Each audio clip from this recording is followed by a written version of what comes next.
أوقد على النار 1000 سنة حتى احمرت ثم أوقد عليها 1000 سنة حتى ابيضت ثم أوقد عليها 1000 سنة حتى اسودت فهي سوداء مظلمة জাহান্নামের আগুন এত কঠিন আল্লাহ রাব্বুল আলামিন ফেরেশতাদেরকে বলেন, ও ফেরেশতাদের দল, জাহান্নামের আগুনকে 1000 বছর জ্বালাও। ওই জাহান্নামের আগুনকে 1000 বছর জ্বালানো হলো।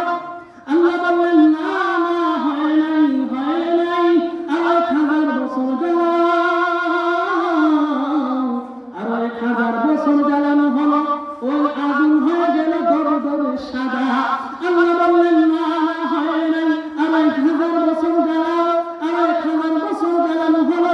ওই জাহান্নামের আগুন এবার হয়ে গেল কালো। কেমন কালো? আল্লাহ নবী বলেন, ফাহিয়া সাউদা মুসলিমা। অন্ধকার রাত্রি যেমন কালো, তার থেকে ভয়ঙ্কর কালো। সেদিন ওই বান্দাকে জাহান্নামের আগুনের মধ্যে নিক্ষেপ করা হবে। কত কঠিন, কত ভয়ঙ্কর জাহান্নামের আগুন। আল্লাহ বলেন, আল্লাতী তাত্তালিউ আলাল আফইদা, যে এত কঠিন ওই আগুন, যে আগুন কলিজা পর্যন্ত জ্বালিয়ে দিবে, হৃৎপিণ্ড পর্যন্ত জ্বালিয়ে দিবে।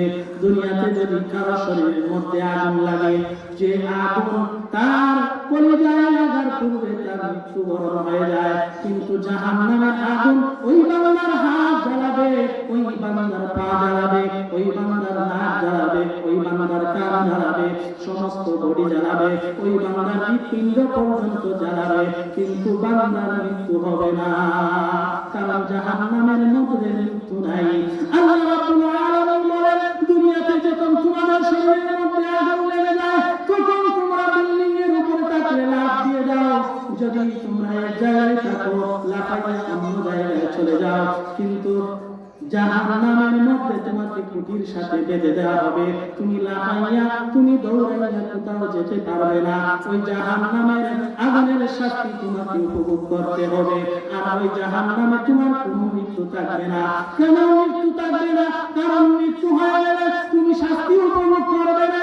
ওই শাস্তিকে উপভোগ করার জন্য আল্লাহ রাব্বুল আলামিন ওই জাহান্নামের মধ্যে তোমাকে জীবিত রেখে ওই কঠিনতম আগুন দিয়ে তোমাকে জ্বালিয়ে পুড়িয়ে ছারখার করে দিবে। বলেন নাউযুবিল্লাহ।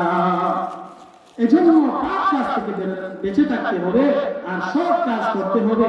পাপ কাজ যদি আমরা করি, মন্দ আমলগুলো যদি করি, কাল কিয়ামতের ময়দানে ওই মন্দ আমল করার কারণে আমাদেরকে আপনাকে জাহান্নামে যেতে হবে। আর ওই জাহান্নামে যদি আপনি যান, জীবনের জন্য জাহান্নামের শাস্তি আপনি উপভোগ করতে থাকবেন, ওই জাহান্নাম থেকে আপনি আর বের হতে পারবেন না। এজন্য এখনই সময় আল্লাহর নবীর অনুসরণ করতে হবে, আল্লাহর নবীর অনুসরণ করতে হবে। আল্লাহ রাব্বুল আলামিন বলেন, যারা নাকি আমার নবীর অনুসরণ করবে, আমার নবীর অনুসরণ করবে, আমি আল্লাহ তাদের প্রতি সন্তুষ্ট হয়ে তাদেরকে 2টা পুরস্কারে পুরস্কৃত করব।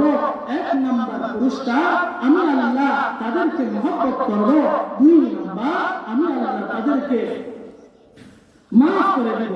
আর যারা নাকি আল্লাহর মাফি পেয়ে যাবে, তারা জাহান্নামে যাবে না, তারা জান্নাতি হয়ে যাবে।